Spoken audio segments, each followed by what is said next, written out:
Olá, Tiago, boa noite. Bem-vindo. Daqui a pouquinho eu começo. Vou dar os primeiros minutinhos aqui para o pessoal chegando. Vamos ver se eu lembro de alguém que estava aqui ontem e voltou hoje.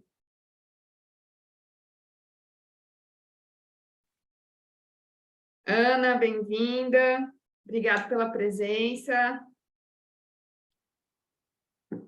Deixa eu ver aqui, vou colocar aqui para eu visualizar o chat.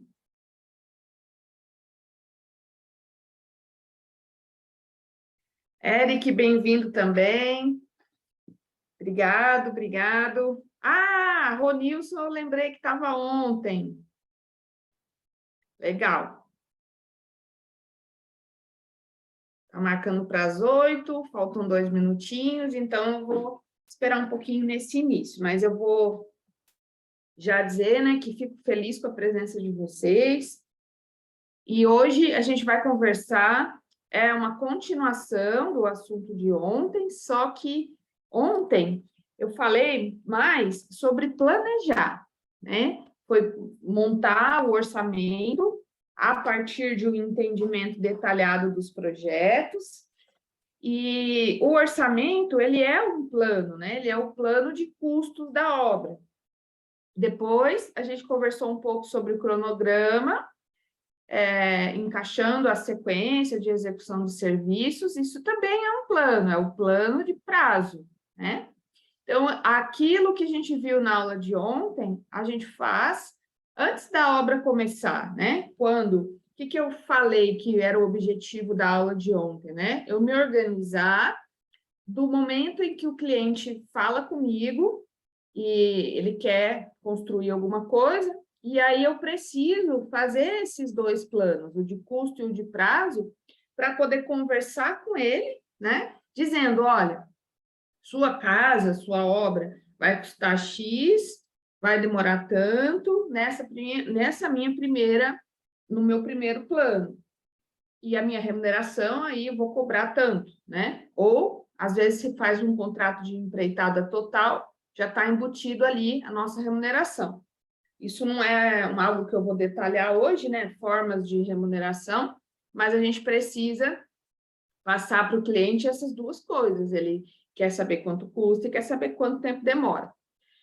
Aí, hoje, a gente vai fazer os tópicos que é como depois que a obra começa. Esse cliente me contratou, ele confirma para mim o contrato, e aí eu tenho que cuidar daquela obra. A aula de hoje é isso, é depois que a obra começa. Beleza? Então, olha, boa noite, né, ao Fábio, que chegou depois, o Lucas, o Richard. Gente, muito obrigado mesmo pela presença, tá? Porque é o seguinte, eu pedi para as pessoas que tivessem interesse em participar dessas aulas, elas tiveram que fazer a inscrição, né? Aí a gente colocou todo mundo lá dentro do grupo do WhatsApp e tem quase 2.000 pessoas, que não é tanto, já tive muito mais gente inscrita em evento anterior. Mas das 2.000 pessoas que se inscreveram, vocês viram que ontem a gente estava aproximadamente com 25 pessoas, né? E hoje a gente está com 8, né? 8 e eu, então 9. Como é pouco, né? Mas não tem problema. Quem veio, para mim, é muito importante. Mas eu quis mencionar isso, por quê? Porque para você ver que um monte de gente quer fazer alguma coisa para melhorar profissionalmente, se interessar por algum assunto, né, para aprimorar, para conseguir atender melhor. clientes, mas na hora de botar em prática mesmo, sobra pouca gente, né?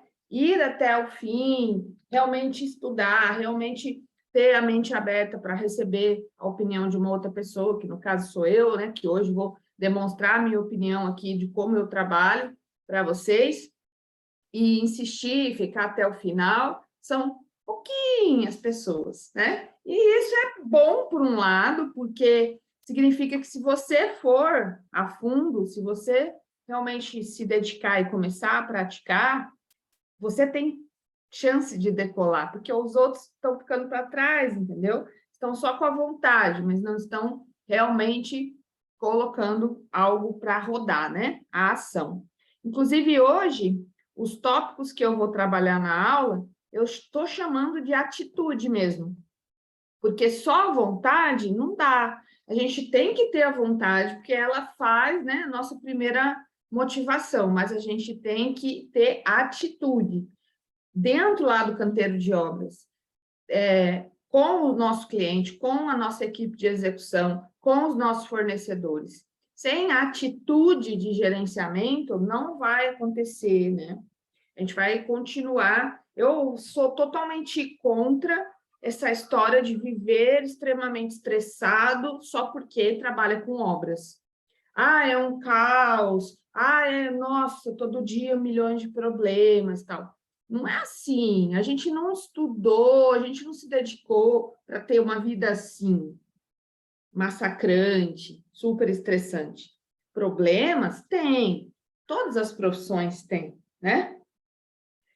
Um imprevisto ou outro? Tem também. Eu não sou iludida, né, de achar que vai seguir um passo a passo de planejamento e gestão e vai ser tudo mil maravilhas. Não é isso. Mas que não precisa ser o caos, entendeu? Dá para viver bem trabalhando com obras do ponto de vista mental, né? Viver bem, em paz, né? E também viver bem financeiramente, porque a gente também precisa disso para progredir, tá bom? Então, vamos lá. Ó, Fábio, que se apresentou aqui, Morungaba, São Paulo. Não conheço essa cidade, não conheço, nunca ouvi falar, mas bem-vindo. Depois que eu comecei a falar, acho que chegou o Jorge, o Matheus, Viana e o Cássio. Gente, obrigado de verdade pela presença. Eu espero que seja muito útil para vocês o conteúdo de hoje, tá? Vou começar a compartilhar a tela para a gente dar início. E aí, mesmo esquema de ontem, enquanto eu estou com o slide aqui no modo apresentação, eu não enxergo o chat, tá? Mas, de vez em quando, eu tiro aqui, vou lá ver o chat, ou no final eu respondo tudo que tiver escrito lá, beleza? Aula número 2, então. Deixa eu tirar esse negocinho aqui da frente, que está me atrapalhando, vou deixar aqui embaixo. Hoje, então, é a nossa segunda aula. E lembrando, vocês estão lá no grupo de WhatsApp porque fizeram a inscrição no evento e por isso a gente vai mandar, hoje já enviou o link da gravação da aula de ontem, para quem não conseguiu assistir ao vivo, né? E os slides da aula também. Amanhã a gente envia a gravação de hoje e os slides da aula de hoje, tá bom? Que aí vocês podem rever se quiser, ou usar, né, no arquivo dos slides para fazer alguma anotação, alguma coisa assim, beleza? E vai ficar disponível aí nesse grupo para vocês até domingo à noite para assistir. Se quiser rever, se quiser assistir uma das duas que perdeu, até domingo à noite eu vou deixar disponível e depois disso, daí o evento está encerrado e aí eu tiro do ar, tá bom? Então, mais uma vez, obrigado pela presença e eu vou começar a fazer um seguinte raciocínio, gente. Ontem nós trabalhamos o planejamento, o orçamento, o cronograma, que são o plano de prazo e o plano de custo. Aí, a obra agora começou, tá? Pensa que o cliente contratou a gente para executar a obra para ele, para gerenciar a obra dele, tá bom? Não interessa qual obra, se é pequena, média, grande, prédio, casa, sítio, casa no sítio, loja, padaria, o que for. É tudo o mesmo raciocínio. Não é o tamanho da obra que diz se eu preciso gerenciar ela ou não. Todas as obras merecem gerenciamento, não importa. Algumas vão dar menos trabalho, vai ser mais simples gerenciar. Outras muito mais complexas, mas todas têm que ter. Porque todas têm que ter lucratividade, todas têm que ficar bem feitas, todas têm que cumprir prazo e custo, tá bom? A não ser que o cliente diga, ó, eu quero ir construindo e nem me importa quando vai acabar. Bom, ok, mas em geral não é assim, né? Então a gente tem que gerenciar todas. Só que, gente, o plano, a ideia do como eu vou fazer a obra, em que sequência, quanto vai custar cada coisa, ele é o que aparece, né? É o fruto aqui, a árvore em si, né? Mas para essa árvore ficar bonita, crescer e dar frutos, tem que ter raízes de verdade sustentando. E aí que está o nosso trabalho de verdade. É nos bastidores depois. No começo, eu planejei e fui lá e apresentei para o meu cliente, né? Quanto vai custar e tudo mais. Aí eu mostrei a ideia, o plano. Primeiro ele já tinha o projeto, que já é a ideia da construção, né? Agora vai começar, não está tudo bem. Ah, não, então agora vai começar e aí vai fluir. Não, agora que vai começar de verdade o meu trabalho de gestão. Aqui na base, nos bastidores, que não é, né, tipo assim, não é visto por todo mundo, tá? Ó, com certeza, a sua mãe ou a sua esposa, né, já falou alguma vez assim, eu vou parar de fazer as coisas nessa casa, porque ninguém dá valor. A hora que eu parar de fazer, vocês vão sentir falta. Toda mãe fala isso, né? Quando fica cansada das tarefas domésticas. E é isso mesmo, porque quando faz, a gente tá tudo funcionando. A roupa tá lavada, passadinha no guarda-roupa, a comida tá pronta, a casa tá limpa, tá tudo bem. E a gente nem pensa no trabalho que teve a pessoa para fazer aquilo. Mas quando ela deixa de fazer, e aí fica tudo acumulado, louça suja, não tem comida, tá tudo sujo, aí a gente fala, ô, que caos é esse, né?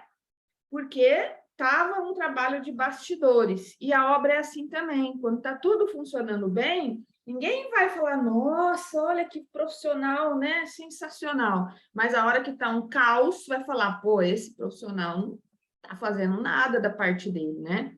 Está caótico, está ruim, está cheio de desperdício, tudo mais. Então, o nosso trabalho é a raiz ali, né? E aí, agora eu vou colocar uma sequência de atitudes de gestão. Eu poderia falar etapas de gestão, passo a passo da gestão, mas eu vou colocar atitude, porque tem que fazer, não adianta só saber. Não é para passar um conhecimento estático, eu tenho que fazer, senão a minha obra não vai acontecer. Milagrosamente vai dar tudo certo, tá? As pessoas, incluindo eu, né, têm dificuldade de falar quando está ruim. Quando alguém pergunta, a sua empresa está bem, está tudo certo, está tendo lucratividade, tem bastante cliente, qual a principal falha da sua empresa? Não, não tem falha. A sua obra, tudo bem, tudo lindo, maravilhoso. Ninguém quer falar que tem problema, admitir, né? Mas tem, vocês sabem que tem. Às vezes você trabalha e não vê a cor do dinheiro, né? O dinheiro passa para pagar a conta ali da própria obra, né? E não progride. Então, para sair disso, a gente tem que atitude. Não adianta só ter a vontade e o conhecimento. A atitude sem conhecimento do que está fazendo tende a não dar muito resultado. A primeira atitude é eliminar os obstáculos do caminho. Do caminho de quem? Dos serviços da obra. Quando você monta um cronograma, você não está traçando um caminho, primeiro isso, depois acontece aquilo, daí isso, é um caminho. Mas aí eu tenho que deixar esse caminho livre, não pode ter obstáculo. E o que significa isso lá no dia a dia da obra? Que todas as necessidades daquele serviço têm que ser providenciadas e estar disponível. É básico o conceito. Significa assim, abasteça sua obra adequadamente e com antecedência. Parece muito fácil, mas não é não. O serviço que eu escolhi aqui é a cerâmica, tá? O assentamento de porcelanato.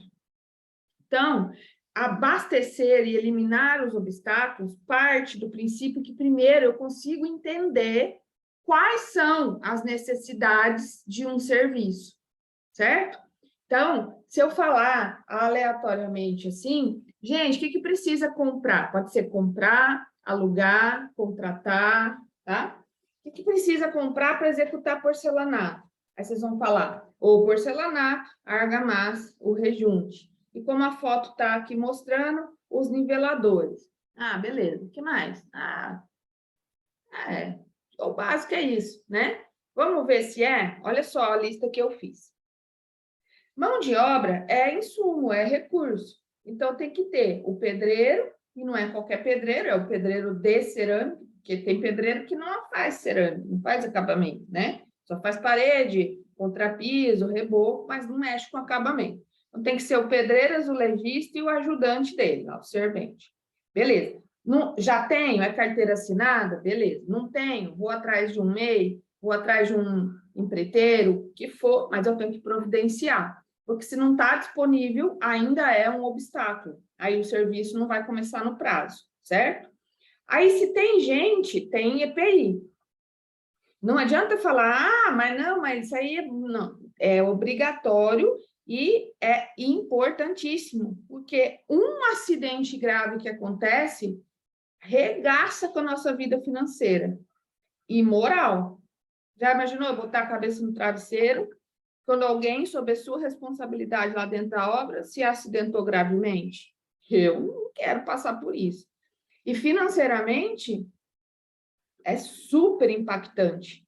Uma ação indenizatória, uma ação trabalhista, né? Multas por negligência lá.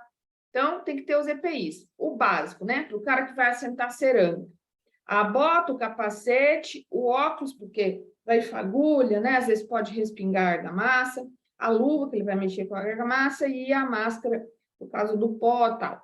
Beleza, eu sei que a galera tem resistência, às vezes, a usar, mas se eu pensar de maneira adequada, isso é necessário, tá? Eu vou fazer aqui uma lista completa. Depois, cada um é dono de sua vida e decide o que vai ter na sua obra. Se você cortar itens, você corta itens. O que importa é você ter a lista que é válida para a sua realidade, tá bom? Mas só aqui a gente já está com 7 itens. Aí vai. Imagina que o teu piso, caiu um pouco de argamassa do reboco, caiu massa corrida do teto, alguma coisa assim. Às vezes você precisa do raspador para tirar esses relevos, esses grumos, tá? Ou, no mínimo, vassourão, tá? Um balde e uma brocha. Para quê?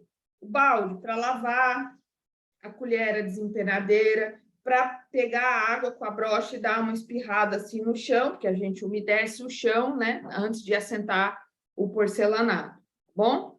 Depois, o porcelanato em si, a argamassa colante, ou um outro balde, né, para poder bater a massa, ou uma masseira, e o batedor é opcional. Se a pessoa tiver ou alugar, ok. Se não, vai mexer a argamassa ali com a espátula, com a colher de pedreiro, com o que for que ela quiser mexer, desde que mexa muito bem, né? Porque uma das coisas mais importantes é não ter gruminhos na argamassa colante. Caso vá usar a ferramenta elétrica, lembrar da extensão, que geralmente a fonte de energia está lá no portão de entrada, né? O balde medidor, porque a gente não coloca água a olho, né? A gente respeita a norma técnica, portanto, respeita a proporção de água da embalagem, então tem que medir. E a desempenadeira. Até aqui, chegamos em 17 itens. Depois, eu tenho o nivelador, que já serve de espaçador, ou apenas o espaçador, tanto vê aí o que você quer, né?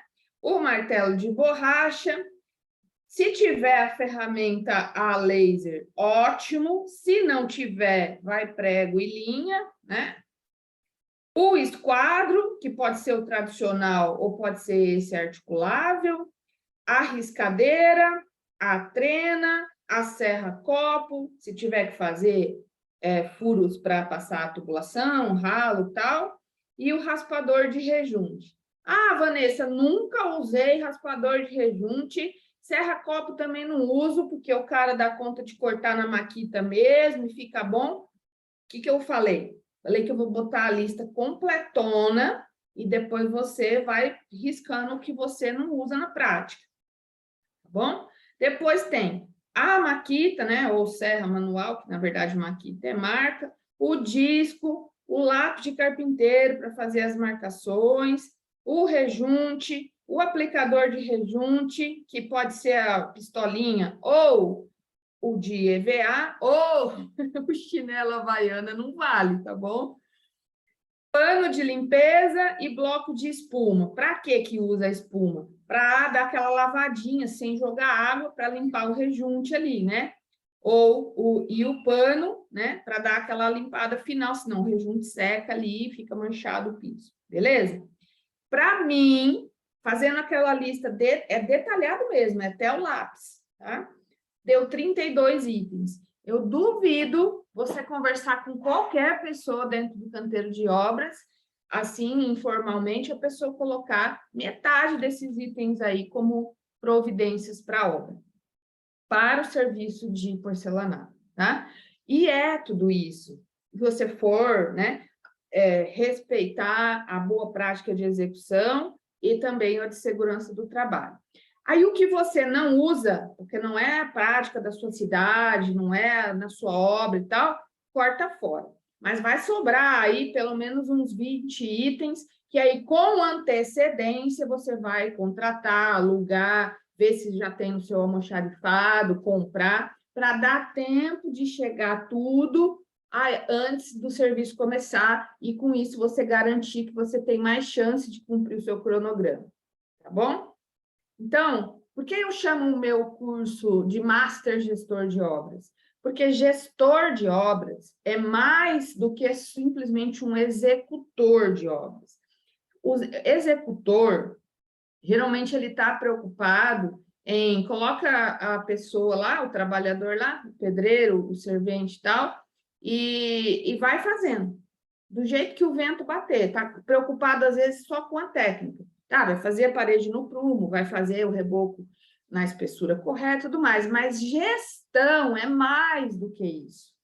Gestão cuida da segurança, cuida dos equipamentos, cuida de fazer as providências com antecedência, fazer as compras bem feitas, ter tempo de poder pesquisar preço, negociar. Não, nunca deixar faltar material, sempre colocar o recurso com antecedência e ter as coisas contribuindo para cumprir um prazo, certo? Por isso é gestor. Só que master gestor é por quê? Porque é uma visão um pouco mais refinada e detalhada do que o que rola por aí. Algumas pessoas acham que eu exagero no sentido, nossa, mas você está muito detalhista. Tudo bem, se você não precisa concordar comigo, mas saiba que existe. Depois você filtra e aplica aquilo que você acha útil, tá bom? Então, a primeira atitude é, para todos os serviços da obra, eu faço a lista, e é legal você fazer conversando com as pessoas. Conversa com o pedreiro, conversa com o carpinteiro, troca, ele que usa as ferramentas, ele sabe o que exatamente ele precisa. Conversa com o seu almoxarife, conversa com todo mundo, troca ideia e faz a lista. Aqueles itens que você lembra e o que eles falaram. Você vai ter trabalho na primeira vez, mas nas próximas obras aquela lista já está pronta. E aí você só cuida de perceber. Por exemplo, se eu quiser comprar o disco da maquita, é agora, né? Se quiser, até eu mesmo posso pegar meu carro e ir lá no depois e comprar. Mas se eu quiser comprar o porcelanato, demora, né? Geralmente tem um prazo de entrega maior. Então, que é a argamassa, né? Alguns itens, eles são de compra imediata. Não precisa de tanta antecedência. Mas tem alguns itens que precisam. Aqui em Londrina, quando a gente quer comprar porcelanato acima de 100 metros quadrados, já está tendo 90 dias de espera. Não tem. Os caras falam que desde a Covid braba ainda não regularizou a fabricação e o ritmo normal de entrega. Então, tem que ter bastante antecedência. Os demais itens, menos, tá bom? Beleza. Alguém faz assim? Alguém já tem um determinado cadastro de itens e segue mais ou menos ali alguma coisa? Estou olhando aqui o chat agora. Boa noite, Matheus, que você falou depois que eu já tinha começado a falar, né? Então, não respondi você. Matheus, São Paulo, capital. Acho que eu vou para São Paulo, capital, em dezembro, hein? Assim que começar as minhas férias, eu vou dar uma passeada lá. Estou querendo ir no acho que é Museu da Imagem e do Som, que me falaram que é legal de ir, e no estádio do Corinthians, porque eu sou São Paulina, na verdade, mas a minha filha é corintiana e ela quer conhecer o estádio. Vamos lá ver, então. Tá bom? Então, pensem sobre isso, né? Comecem a montar a lista para vocês não se perderem, né? Não deixar, porque fala a verdade, né? Estamos praticamente em 2023, né? Falta um mês e meio. Deixar faltar material em obra é um erro grave de gestão. E a gente está falando de uma coisa básica, né? Sem recurso não tem como fazer serviço. Beleza? Então, vamos continuar aqui. Atitude número 2. Tá? É assim, lá no planejamento, lá no cronograma, a gente definiu uma sequência técnica de execução, né? Só que agora a gente não parte do princípio de que aquilo estava perfeito. A gente monitora e analisa, vê acontecer real e pensa, é boa essa sequência? O que está sendo bom, o que está sendo difícil? Porque talvez eu possa remanejar, eu posso mudar. Ou não, se não der para mudar nessa obra, quando for planejar a próxima ali, eu já faço essa alteração. Então, não é deixar as coisas correr solta, é estar lá enxergando de verdade com um senso crítico. Fui eu mesmo que planejei, mas agora eu estou executando e estou achando que não está funcionando bem, então vou mudar. Ou confirmo que está funcionando bem e essa é a melhor opção por enquanto, tá bom? Por exemplo, se eu vou fazer o piso de concreto, isso aqui não é argamassa, é o concreto mesmo, o piso da casa, tá bom? Não é certo chamar de contrapiso, porque, por norma, contrapiso é a argamassa de regularização. Aqui é a base de concreto, é o piso de concreto. A gente consegue enxergar o baldrame, tem um pouco de brita colocada aqui, né? O cara não colocou lona. Essa obra não é minha, não, é do TCC de uma aluna e eu achei a foto adequada para usar na aula. Ele não pôs lona, ele não compactou, ele não colocou tela nem nada e está concretando lá. Mas o que eu quero discutir aqui, na verdade, é assim, ó. Eu deveria ter feito esse piso antes das paredes, ou realmente agora, depois das paredes, é a melhor opção, né? Eu realmente faço esse piso antes de chapisco, reboco, elétrico, hidráulico, né? Porque aqui só está riscado, marcado. Então, eu vou olhar para aquela minha obra acontecendo e vou começar a confirmar para mim se a sequência que eu escolhi está ok, ou se tem alguma dificuldade na próxima eu poderia mudar, tá? Por exemplo, aqui, ó, você vê que já está taliscado, né? Para ter certeza do tamanho do ambiente acabado, e tem uma marcação de spray aqui para elétrica. Tem que tomar cuidado, porque marcou a posição da caixinha aqui, obviamente que o cara tem que ter levado em conta o piso acabado. E eu ainda estou fazendo o concreto, depois vem a argamassa de regularização e vem a cerâmica ou o laminado de madeira, o que é que vai ter, e em relação ao acabado que vai estar a caixinha, eu estou achando que ela está muito baixa. Então, talvez isso aqui gere um erro, sabe? Então, estar na obra não é estar lá mexendo no seu computador, cuidando das coisas, e o negócio lá, você tem que andar na obra, você tem que percorrer ali, você tem que conversar com as pessoas que estão executando, para entender se elas estão com alguma dificuldade, ou se está tudo bem, para você ir reforçando aquilo da sequência técnica na sua cabeça, tá bom?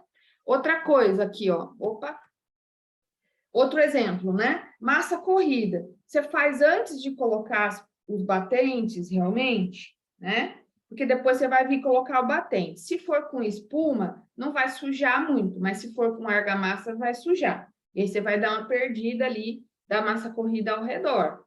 É assim mesmo que você quer? Que jeito que é a fixação do seu batente, né? Realmente você quer aplicar a massa corrida antes de estar assentando o porcelanato?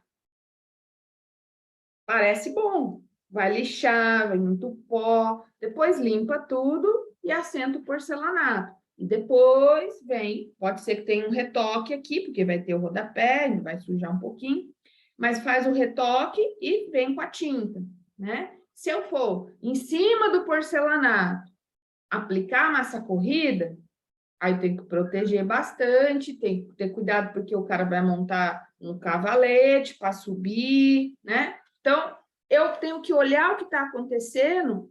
Às vezes, lá no cronograma, eu escolhi assim, massa corrida primeiro. Mas agora que eu estou vendo executar de verdade, eu estou achando bom? Por causa disso, disso, disso. Eu estou achando ruim? Por causa disso, disso, disso. Então, qual é a minha decisão final? Tem que pensar sobre as coisas, né? Para a gente ir tendo decisões cada vez melhores, certo? Atitude número 3, avaliar se a realidade bate com o orçamento. Porque eu vejo muita gente não faz isso, não compara as coisas com o orçamento. Então, quando estoura, vou chamar assim, estoura o custo, a pessoa nem sabe onde, nem sabe por quê. Qual etapa? Por quê? O que que aconteceu? Né? Essa foto aqui não é de internet. Essa foto eu tirei uma obra que eu frequentei por 7 meses para fazer um estudo do meu doutorado. A espessura de reboco aqui real era assim, tá? Como que isso vai bater com o orçamento? Tem a menor chance. O orçamento foi feito com, ó, por norma, a parede interna deveria ter no máximo 2 centímetros, né? Mas às vezes, a gente faz o orçamento já colocando 3 centímetros, porque sabe que é difícil manter esses 2, porque a parede tem que estar bem alinhada, bem aprumada. Então, às vezes, as pessoas decidem, olha, eu já vou orçar com 3 centímetros ali, para não ficar tão limitado. Tudo bem, só que a realidade aqui é 7. Aí eu orcei com 3 e executei com 7, pelo amor de Deus, não tem condição de bater nem prazo e nem custo. Porque para fazer um reboco grosso desse jeito, eu pelo menos deveria fazer em 2 camadas, né? Porque já não estou respeitando a norma da espessura. E aí eu também não vou respeitar a recomendação de fazer em 2 camadas, eu estou pedindo para ter patologia depois, né? Entende? Mas eu tenho que olhar para isso e falar assim, putz, aqui deu zebra. A parte dos revestimentos de argamassa vai estourar, né? Porque como é que faz, né? Agora, beleza, daqui para frente tem mais coisa para executar. Se eu sei que estourou 12 mil reais, onde que eu consigo economizar 12 mil reais daqui para frente? Eu vou tentar. Às vezes não dá e vai realmente ser um prejuízo. Mas pelo menos eu sei onde foi, onde que deu errado, para eu tentar não repetir esse erro, né? Porque o problema é assim, a obra acabou, gastou 80 mil a mais, mas eu não sei nem por quê. No total, gastou, mas eu não sei nem o que foi que aconteceu. Daí eu vou ficar botando a culpa nos outros, entendeu? Ah, porque mão de obra fez tudo errado, teve não sei o quê, teve não sei o que lá. Mas de verdade mesmo, você tem que ir comparando ao longo do tempo, né? Outro exemplo de comparar a realidade com o orçamento. Ontem, o que eu usei de orçamento, de exemplo na aula, foi o orçamento do pilar e exatamente a forma. Aí lá na composição de custo, é desse jeito aqui, ó. Tábua de 30, outra tábua de 30, né? E uma com 19. Aí, tudo de tábua e sarrafo. Aí, lá na vida real, eu vou lá e executo com chapa. Porque quando eu estou olhando assim e é preto, é chapa. Como que vai fazer para bater o custo se eu orcei com tábua e eu estou executando com chapa? Né? Outra coisa, dos travamentos, ó, foi orçado para esse modelo aqui de 1, 2, 3, 4, 5, 6 travamentos ao longo da altura de 2,88. Lá na vida real tem 1, 2, 3, 4, 5, 6, 7, 8. Tem 2 a mais por pilar. Ah, são 30 pilares. Rapaz, é um consumo de madeira importante. Então, como que vai fazer para bater? Eu tenho que estar ligada como que está o meu orçamento, como que ele foi feito, o que que diz naquela composição, o que está acontecendo na vida real, porque deveria ser muito similar, certo? E daí eu tenho que ir entendendo isso. Ah, mas Vanessa, foi de propósito. Eu já sabia que eu orcei com tábua, mas agora eu decidi fazer com chapa, porque eu quero usar mais vezes o mesmo painel. Ah, bom, então foi consciente. Você fez conta, você decidiu e alterou. Ok, agora você controla se realmente o tempo, se o tempo acelerou de repente, né? E se teve mesmo condições de reaproveitar. E talvez reaproveitando, o real consumo de madeira foi até menor. Mas aí é consciente, aí eu sei o que eu estou fazendo, tá? E a taxa de reaproveitamento de materiais, ela é um dos itens que a gente tem que monitorar de perto, principalmente forma, escoramento e andaime. Olha o estado dessa obra. Essa obra é uma cidade vizinha aqui de Londrina, bem pertinho. Eu cheguei lá junto com o cliente, na verdade, porque eu tinha sido contratada pelo cliente para fazer uma vistoria de quantos por cento da obra estava executado, porque ele ia entrar com pedido de financiamento. E aí o banco pedia isso, né? A obra não está do zero. Quantos por cento da obra já está executado para saber o tanto que vai financiar. E o dia que eu cheguei lá para fazer essa vistoria, olha o que eu achei. Olha como estava a madeira de forma e de forma, basicamente, né? Que o escoramento está em pé ainda. Tudo, como que faz para reaproveitar? Lá no fim, lá no orçamento, eu coloquei lá, vou reaproveitar a madeira por 3 vezes. Não vai, porque isso aqui, para mim, é tudo lixo. Vou ficar agora caçando aqui o que dá para usar de novo ou não. Não tem condição de bater custo. E também não tem condição de bater prazo. Certo? Tá fazendo sentido, gente? Vocês estão achando que eu estou falando coisas realistas? Ou para vocês, né, é realmente detalhado demais ou, tipo, sei lá, frescurento, assim, tá? Faz sentido, né? Para mim faz, tá? Para mim é algo que eu tento ao máximo praticar. Por isso que eu estou passando aqui, né? Porque é o que eu realmente faço. Eu tomo esses cuidados, né, de decisão de orçamento e depois no dia a dia da obra. Então, vamos lá. Atitude número 4, tá? É controlar os consumos e a dedicação da mão de obra real. Presta atenção aqui, porque aqui eu vou fazer cálculo para verificar se o que está acontecendo real bate com o que foi orçado, tá bom? E para isso, eu vou usar como exemplo a concretagem de pilar, tá bom? Nesse exemplo, está sendo utilizado o concreto bombeado. Então, vamos pensar assim, na hora que eu fiz o orçamento, eu escolhi essa composição aqui, ó, concretagem com uso de bomba, beleza? Então, tinha lá o pedreiro, o servente, o carpinteiro. Lá no caderno técnico, está escrito assim, ó, o pedreiro, nessa composição, é responsável pelo lançamento e adensamento. Lançar, direcionar o fluxo do concreto e adensar, né, é a vibração, tá? O carpinteiro, ele é responsável por verificar a integridade das formas durante a concretagem. Olha só, a composição do SINAP coloca um carpinteiro ali monitorando. Se a forma abrir, se começar a vazar durante a concretagem, o carpinteiro vai lá e atua. Na real, às vezes a gente nem coloca esse carpinteiro lá junto, não. Tá? Mas a composição prevê. E o servente auxilia. Suponha que este pilar aqui, ele tem 25 por 1,20. Tá vendo que ele é largo? Ele é largo. Então, 25 por 1,20. Qual é a... com 2,5 de altura, porque para no fundo da viga. A área de forma... perdão.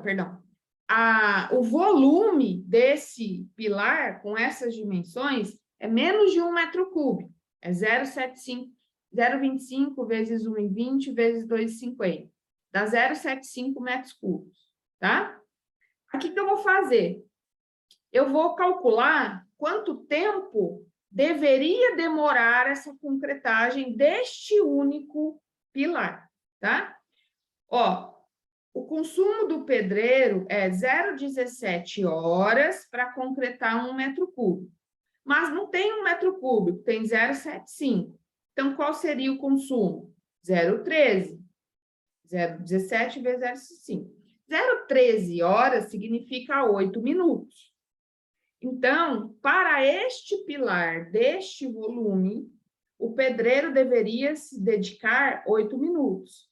O carpinteiro, mesma coisa, porque tem o mesmo coeficiente. Então, o carpinteiro também deveria se dedicar 8 minutos. É bombeado, lembra? Por isso que é rápido.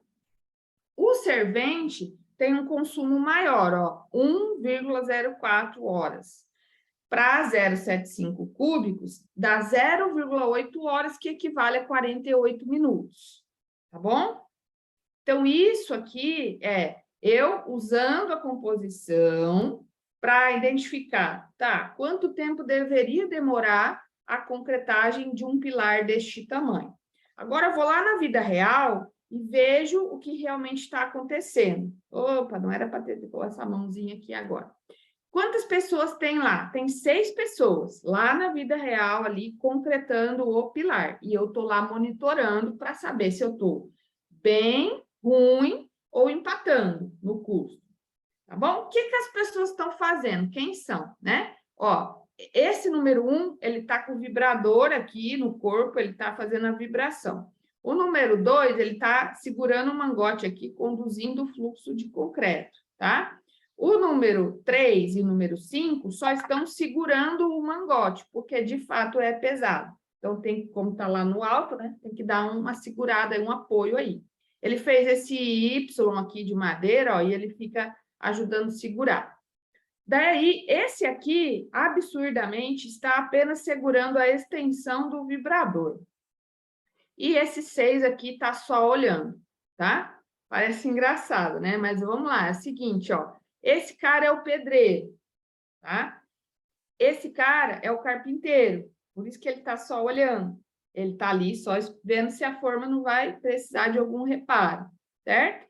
E o resto, os 4 restantes são serventes. Esse pilar deveria, segundo a composição do slide anterior, 8 minutos de pedreiro e carpinteiro, 47 minutos de servente. 47 mesmo, eu copiei errado. Deixa eu voltar lá. 48, na verdade, gente, tá? Um minutinho a mais aí, que eu digitei errado aqui no segundo slide, tá bom? E aí, o que aconteceu real? Se essa concretagem realmente demorou 8 minutos, então tá tudo bem, porque foi 8 minutos de pedreiro, como deveria ser. Foi 8 minutos de carpinteiro, como deveria ser. E de servente foi 4 pessoas, vezes 8 minutos, 32. Tá até menos do que o custo do orçamento.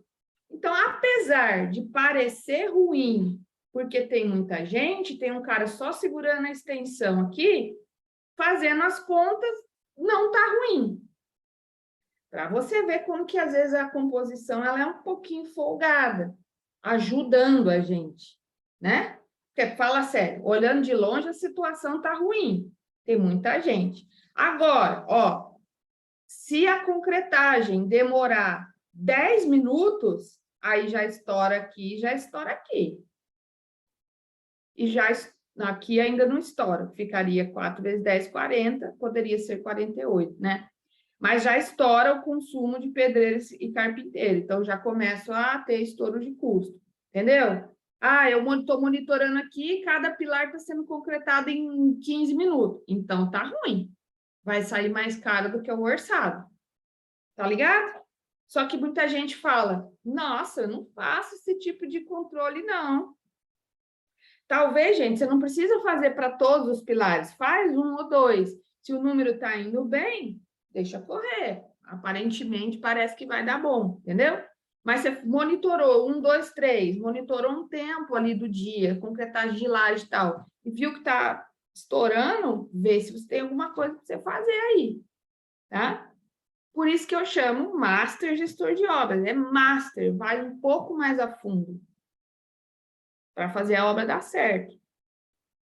Atitude número 5, combater o retrabalho. E eu ainda fiz essa brincadeira, com todas as suas forças. Porque o retrabalho destrói financeiramente a obra. Retrabalho é a pior coisa que pode acontecer na obra. Porque consome mais um tempo para refazer uma coisa, perdendo material e consumindo de novo as horas de mão de obra. Nossa, não tem como ter coisa pior.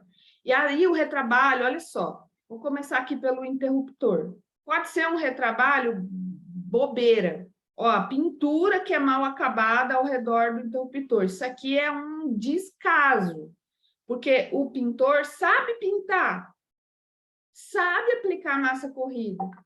Isso aqui está ruim por falta de capricho, não é por erro. Não tem nada que deu errado.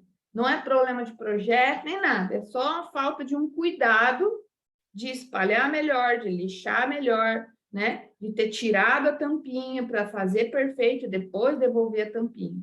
Então, isso aqui é um problema de comportamento de mão de obra, tá? O da janela é um problema que chega a ser ridículo. Todo mundo sabe que não tem como passar uma tubulação, descer a tubulação vindo da caixa d'água para pôr na torneira da pia, passando pelo meio da janela, óbvio que não. Então, o projeto não era compatível, né? A arquitetura com hidráulica não estava compatível.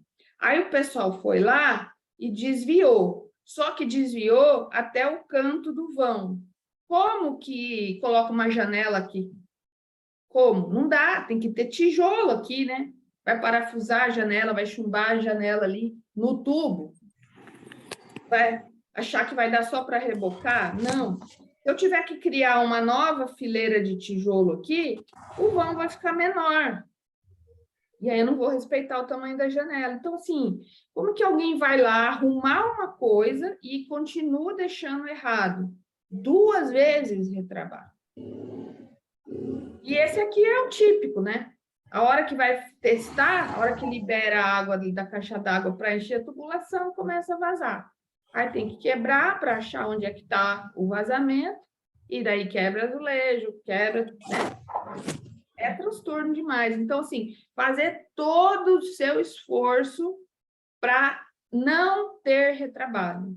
Conferir ali o máximo possível durante, não espera acabar para ir lá conferir, porque quando acaba, você vai lá conferir, já tem o erro.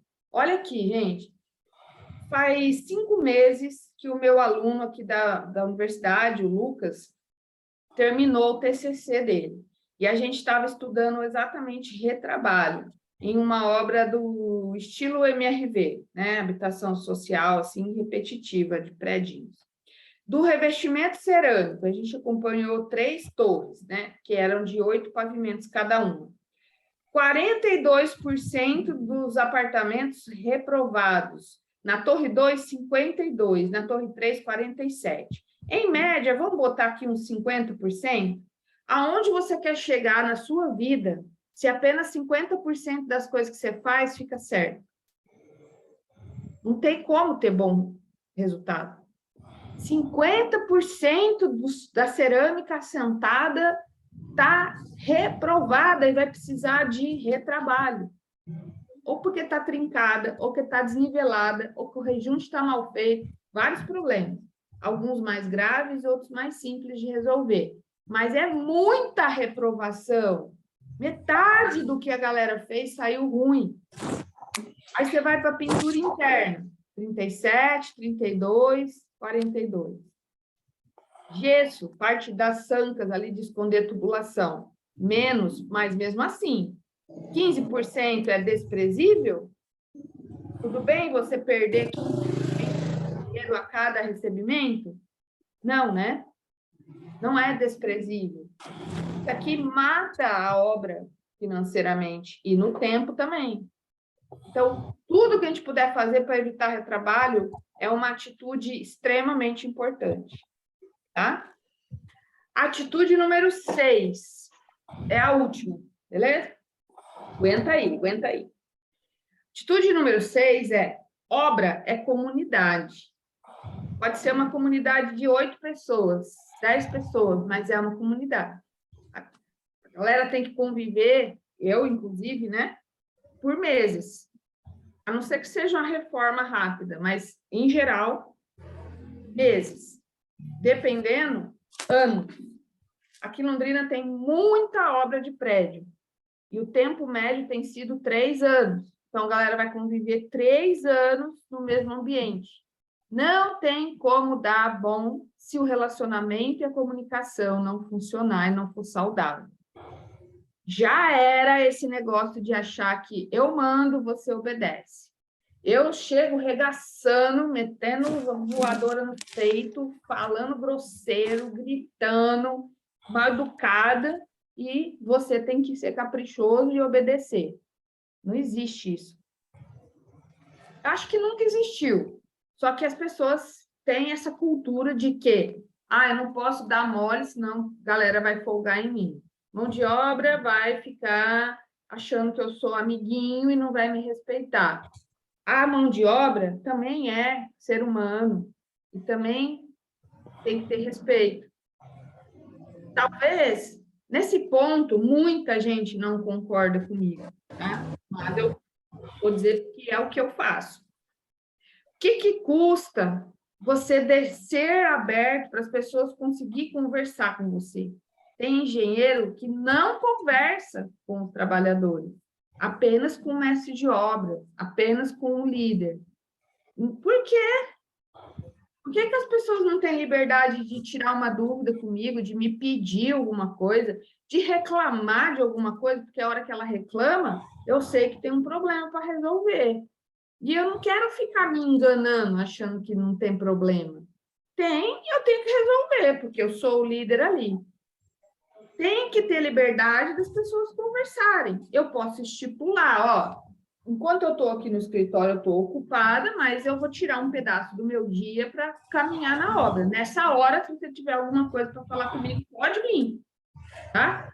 Chamar pelo nome faz uma enorme diferença, se for possível. Se eu estiver numa obra que tem 100 pessoas, aqui os prédios têm 100, 120, na fase de reboco, aí não vou conseguir lembrar o nome de todo mundo para chamar todo mundo pelo nome, mas aqueles que eu consegui faz diferença. Antes de começar a regaçar ali, porque você tem algo ruim para falar, bom dia, boa tarde, tudo bem com você hoje? Como é que você está? Tudo bem com a família? E o filho, como é que está? É uma educação, não é uma liberdade, não é uma mordomia, mas é algo que aproxima um pouco as pessoas. Se você faz assim com a pessoa, ela também não vai. Por que você vai chegar para mim e falar: oi, Vanessa, tudo bom? Você está bem? E aí, o que tem? Como é que está hoje? Tal? Eu vou ser mal educada com você? Não. Mesmo se eu tiver com vontade, eu vou me segurar, porque você chegou educadamente comigo. Não é? Então, eu acho que são pequenas atitudes que ajudam a gente a ter um clima melhorado ali na obra, tá? Às vezes, eu quero chegar para a pessoa e dar uma bronca porque o negócio ficou lá 50% errado, tá? Faz sentido Isso eu aprendi num curso de liderança que eu fiz. Primeiro eu falar como que eu estou me sentindo e depois eu puxar a orelha da pessoa, tá? Então, por exemplo, se eu estou lá com 50% de retrabalho na cerâmica, eu estou puta.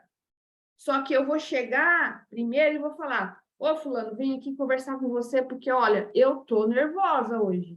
Nossa, hoje eu estou muito chateada porque olha só o que aconteceu. Tanta, tanta, tanta, tanta. Como é que a gente vai fazer para resolver isso? Não pode ser assim. Não posso aceitar 50% de reprovação. O que é que foi que aconteceu, Tarana? Mas primeiro eu falei como eu me sinto. Eu não sinto tá. Porque quando você fala o que você sente, a outra pessoa, ela não tem vontade de te atacar.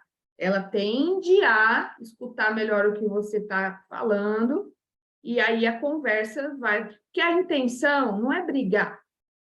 A briga não vai levar a gente para um resultado melhor, né? Só que eu também não preciso ser molenga.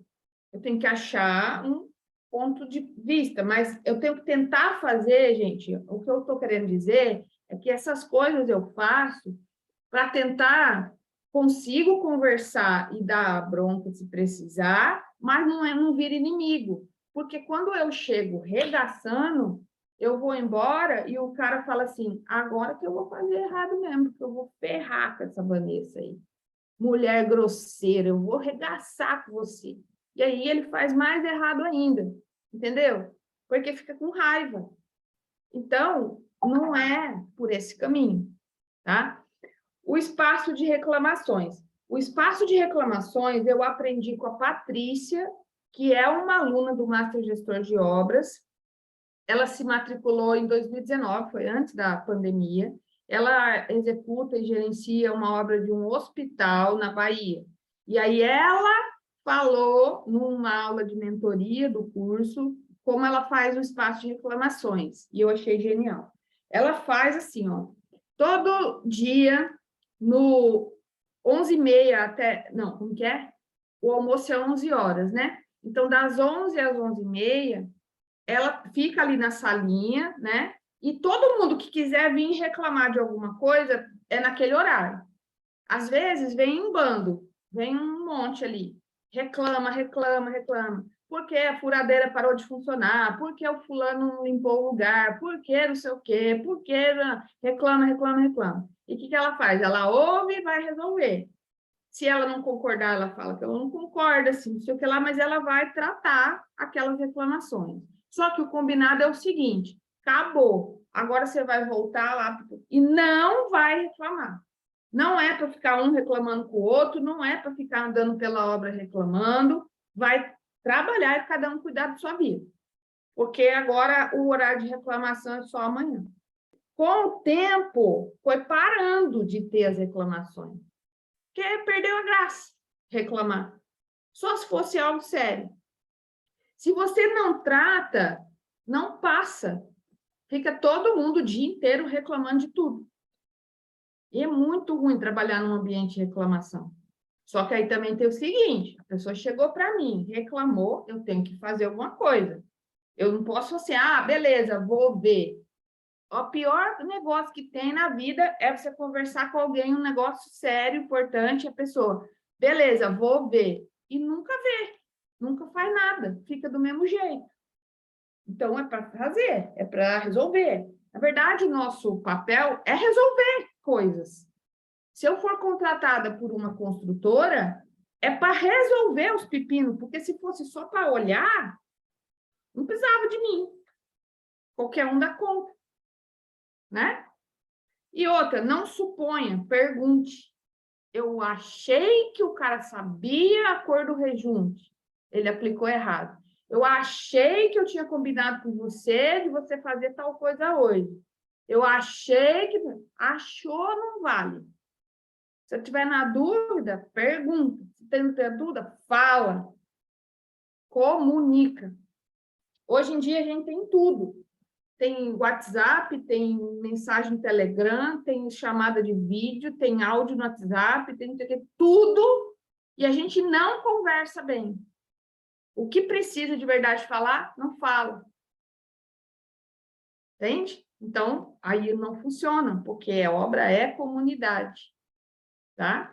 E com a conversa, a gente consegue resolver todos os pepinos, os perrengues. Se as pessoas trabalharem de mau humor, reclamando, um brigando com o outro, sem vontade de fazer as coisas, aí, meu filho, não vai. Por isso que todo mundo, né? Ah, mas é muito estressante. Sim, é muito estressante, porque lidar com pessoas é estressante. Inclusive com a gente. Gente, eu vou contar um negócio aqui rapidão, assim. Acabou de ter, nesse fim de semana, na segunda-feira do feriado, uma festa de comemoração de 50 anos do curso de Engenharia Civil da universidade aqui que eu trabalho. E eu fui, inclusive, porque eu me formei nessa universidade, né? Vocês não imaginam, vamos por assim, 6 meses antes da festa, todo mundo se conversando no grupo de WhatsApp por causa da organização da festa. Festa, lazer, diversão. Briga o tempo inteiro. Foi 6 meses de briga no grupo do WhatsApp por causa de organização da festa. E todo mundo engenheiro e engenheira. Aí estava brigando entre nós.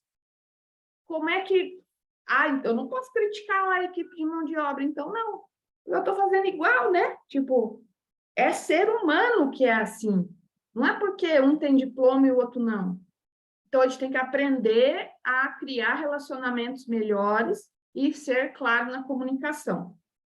Por exemplo, ó, eu botei essa palavra na tela. Eu estou transmitindo uma mensagem para você. Eu estou me comunicando com você de uma maneira visual, tá bom? E posso falar também, ó, água. Escreve no chat o que veio na sua cabeça. Água não é amarela, certo? Mas eu botei amarelo. O que você pensou com essa palavra na tela? Escreve aí.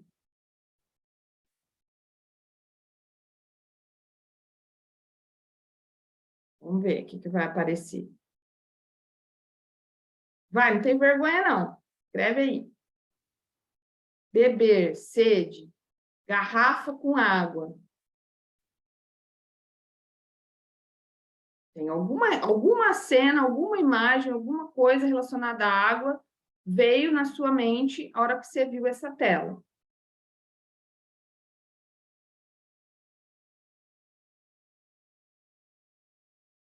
Não? Ninguém mais quer escrever? Então tá. Vou continuar. Mas o ideal é, um monte de gente vai escrever e cada um vai escrever uma coisa, né? Eu, Vanessa, eu tenho certeza do que eu quero falar. Água. E na minha cabeça, eu estou pensando na água da torneira, que alimenta a betoneira da obra, tá? Só que na sua cabeça pode ter vindo N coisas. Pode ser que alguém pensou piscina, pode ser que alguém pensou mar, a garrafa de água está aqui, a mangueira, banho de mangueira quando criança. Uma pessoa respondeu isso para mim quando eu fiz esse exercício, assim, na sala de aula presencial. Eu botei água, a pessoa, ai, que delícia, lembrei da minha infância tomando banho de mangueira com os meus primos. Olha isso. Cachoeira, rio. Ai, adoro pescar, lembrei da água do rio. Ou falta d'água, a dificuldade de conseguir água. Por quê, gente? Porque eu falei água pensando na mangueira da betoneira, mas a água é uma palavra que todo mundo sabe o que significa, só que quando a gente recebe uma mensagem verbal, ou escrita, ou visual, ou desenhada, ou áudio, o que for, o emocional é ativado, o significado que a gente dá para aquela palavra. Então, eu não posso ter certeza que quando eu falei água, todo mundo pensou na água da betoneira. Por que não? Porque alguém pensou na sede, outro pensou na garrafa d'água, o outro pensou no mar, o outro pensou não sei o quê. Então, eu, como líder dentro de uma obra, com um monte de gente, eu não posso só jogar a informação, embora seja uma palavra que todo mundo sabe o que significa. Mas cada um vai entender de um jeito diferente, porque tem uma vivência. Se eu falar para o cara assim, ó, vai lá e confere quantos centímetros que você deixou da armadura de espera do pilar. E o cara vai saber o que é a armadura de espera, se ele só está acostumado a chamar de arranque. Para mim, a palavra é clara. Para ele, não. Porque no dia a dia dele é arranque que fala. Só que talvez ele tenha vergonha de falar para mim. Eu não sei o que é isso. Entende? Assim como só 3 pessoas, ou duas, o Lucas e o Douglas escreveram o que pensaram da água. Por que os outros não? Talvez timidez. E ele também não pode ter timidez de falar que não entendeu o projeto, de falar que está com dúvida no material que vai usar, de falar que não sabe usar aquela ferramenta, que não sabe vestir aquele cinto de segurança. Acontece. A mensagem, ela é captada de acordo com o meu repertório de vida. Se alguém nunca foi no mar, não vai lembrar de mar em nenhum momento. Né? Entendeu? Como a gente tem que ter cuidado com a comunicação. Olha só que legal esse exemplo, que a horta é daqui de Londrina, a mesma obra do Reboco Grosso. Tá? Eles fizeram a horta, todo dia eles vão se revezando para plantar e para regar, e daí colhe e come junto no almoço, sabe? Tipo, alguém vai lá um pouquinho antes do horário, e daí colhe, lava, bota a baciada ali de salada e todo mundo almoça junto comendo. É uma coisa simples de fazer, não é caro e une, entendeu? Dá o espírito assim, ó, é todo mundo com todo mundo. Não é um manda e o outro obedece. Não dá para medir o resultado disso. Falar assim, nossa, mas a minha obra ficou mais rápida porque eu pus uma horta. Não, sua obra só ficou um espaço de menos briga, um espaço de sentimento de que aqui as coisas são legais, para criar uma convivência melhor. E essa outra é de Fortaleza, esse exemplo. Foi um amigo meu que ele veio fazer uma palestra aqui e ele trouxe esse exemplo verdadeiro. A construtora, eu posso até falar, porque a construtora divulga e tal. É uma construtora de Fortaleza que chama C. Rolim. Eu acho que é o sobrenome do cara, C. Rolim. Deve ser, sei lá, César Rolim, ou sei lá. Mas é isso, tá? Se quiser procurar na internet aí. Eles pegaram um espacinho ali da obra, colocou uma mesinha, umas cadeiras e tal, e uma estante lá, e uns livros doados da galera ali, que tinha no escritório e tal. Não é livro de hidráulica, resistência dos materiais, nada. São livros ilustrados, né? Livros ilustrados de técnica construtiva, a TCPO, por exemplo. Tem alguns livrinhos que são até de meio que autoajuda, por exemplo, aqui na mesa está os 7 hábitos das pessoas altamente eficazes. Aí tem livros sobre assentamento, tem revista técnica, enfim. Aí o pessoal falou assim, nossa, o povo não vai dar nem bola para isso. E dava. Eles usavam bastante. Aqui do lado tinham umas redes, a galera às vezes pegava o livro e deitava na rede, a rede amarrada nas esporas, tipo 2 esporas, assim. Mas, tipo, eles gostaram, sabe? É uma sensação, é um negócio, não significa que eu não, na hora da cobrança eu não vou cobrar, tá? Mas a pessoa se sente bem tratada, porque, ó, pode abrir o LinkedIn aí. Lá no LinkedIn, raramente tem mão de obra. Quem está no LinkedIn são executivos, são profissionais liberais, não tá. O tanto de gente reclamando de ser maltratado em empresa, de não receber retorno, de a conversa ficar pela metade, de ser demitido sem explicações. Todo mundo reclamando de ser maltratado no ambiente de trabalho. Por que só a galera da obra tem que aceitar isso? Banheiro sujo, almoçar sentado no saco de cimento, não ter lugar para esquentar a comida, e ter que ser caprichoso, levar a bronca mal educada, ou qual é, velho? Não existe, né? Então, a gente tem que, sim, essa atitude faz muita diferença, tá? E aí, para finalizar, eu vou resumir aqui, né, assim, as 6 atitudes que eu pontuei hoje. Tem muito mais coisa, só que, né, já estamos aqui a 1h10 praticamente. Então, resumindo, né, amanhã eu vou mandar os slides no grupo, você pode fazer um print aí desse. Aliás, não precisa fazer print, porque vai lá o PDF, né? Mas olhar para ele, para você se ir percebendo quais dessas coisas você já faz, o que pode melhorar. Algumas pode ser que você não faça ainda, tá? Se fizer sentido para você, experimenta. Experimenta. Não tem problema mudar de opinião. Não tem problema tentar fazer uma coisinha diferente. Se der errado, para. Espera um tempo, depois pode ser que tenta de novo, tenta de um outro jeito, certo, gente? Então, olha só, ontem a gente falou da importância de entender muito bem o projeto e de planejar, né? Tanto o custo quanto o prazo. E hoje eu dei 6, vamos chamar, sei lá, exemplos, né? De coisas que a gente pode fazer para ir conduzindo a obra para um resultado melhor. Não vai ficar 1000 maravilhas e vai ser tudo flores, mas vai melhorar. Engraçado, na verdade, o cenário de obra em geral ele é tão bagunçado e pouca gestão que poucas coisas que você faz já surge um resultado melhor. Não precisa reinventar a roda, não. Pequenas coisas já começam a organizar, tá?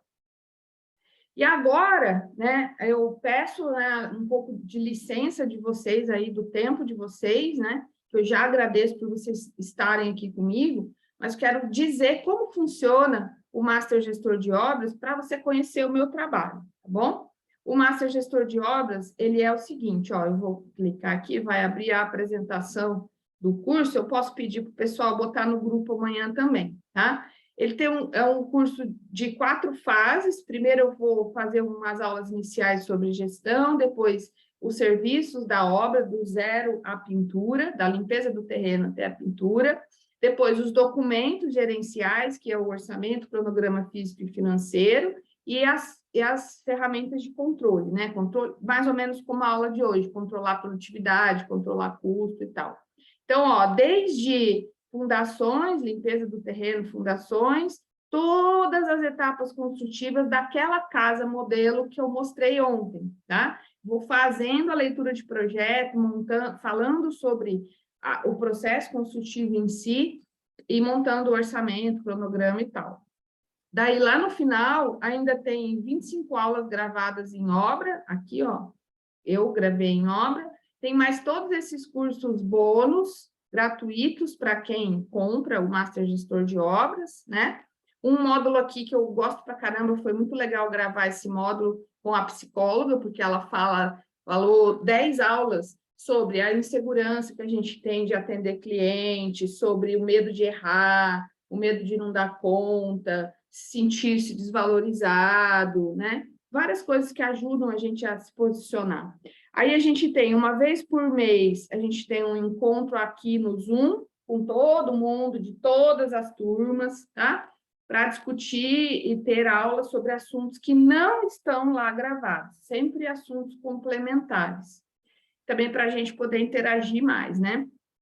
Então, são mais ou menos 250 aulas gravadas e um encontro por mês de mentoria, né?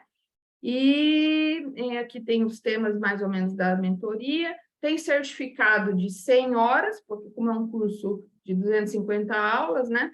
Normalmente as faculdades, quando a pessoa ainda faz faculdade, as faculdades aceitam como horas complementares. Quem compra o Master Gestor de Obras tem acesso por 2 anos. Eu vou liberando as aulas, toda semana, um módulo de aula, 1 ou 2. Se a pessoa conseguir assistir no mesmo ritmo que eu vou liberando, ela vai demorar cerca de 2 meses para fazer. Mas eu deixo livre por 2 anos. pode assistir de novo, pode voltar em uma ou outra aula, ou se ela demorar mais mesmo para ir assistindo, né? Então, ela tem direito a acesso por 2 anos, tá bom?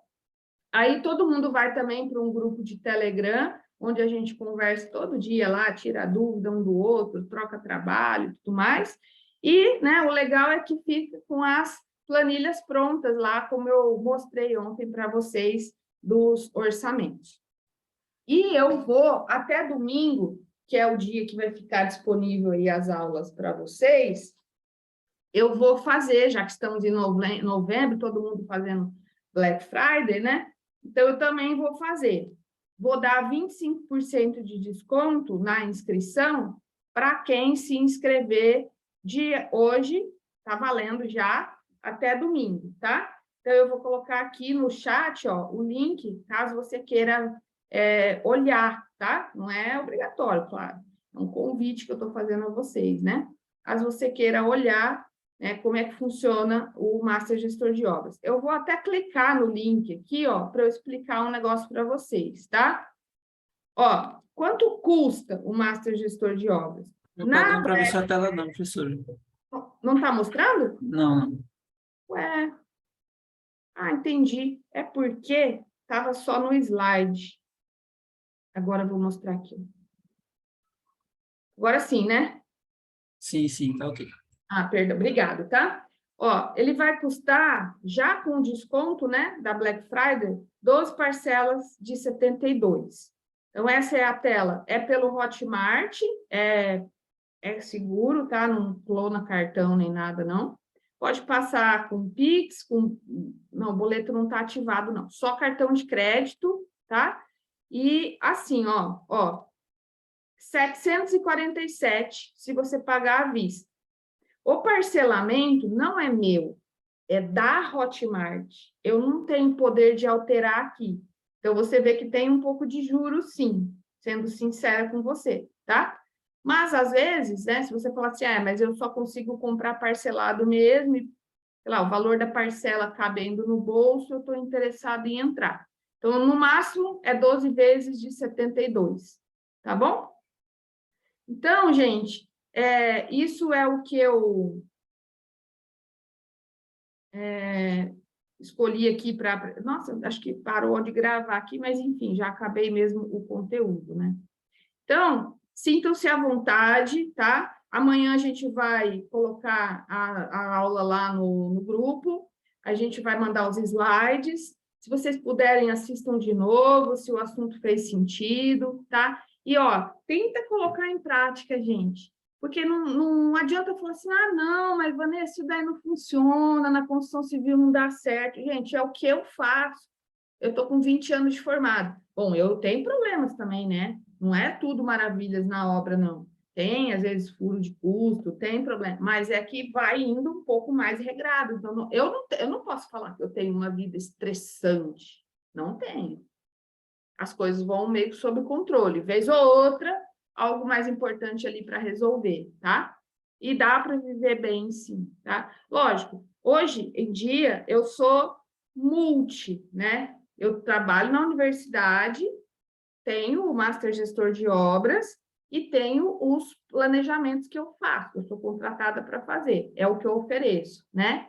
Eu faço cronograma para empresas, faço orçamento e tudo mais. Então, eu me divido nessas 3 atividades. Por isso, eu consigo viver financeiramente bem, sem perrengue. Sem luxo, e também não é esse o meu objetivo, mas sem dívida, sem perrengue, sem sufoco, assim, certo? Então, dá, só que tem um caminho para fazer isso, né? Ó, independente, gostaria muito de recebê-los na nova turma do Master Gestor de Obras. Se não for o seu momento agora, só continua estudando, continua comigo nos conteúdos gratuitos lá do Instagram. Eu vou começar a colocar mais coisas no YouTube também, para colocar conteúdos mais completos, que no Instagram eu acho que as pessoas não assistem quando é muito longo, tá? Motivem-se. E lembra sempre o seguinte, o cliente está querendo muito alguém que faça a coisa bem feita e de maneira respeitosa. sem enganação, sem ficar dando tudo errado e o cara só achando desculpinha, ou largando a obra na mão de quem for lá e tudo mais, sabe? Na hora de fechar contrato, 1000 promessas, e na hora de realmente gerenciar a obra, deixar as coisas rolarem solto. Beleza?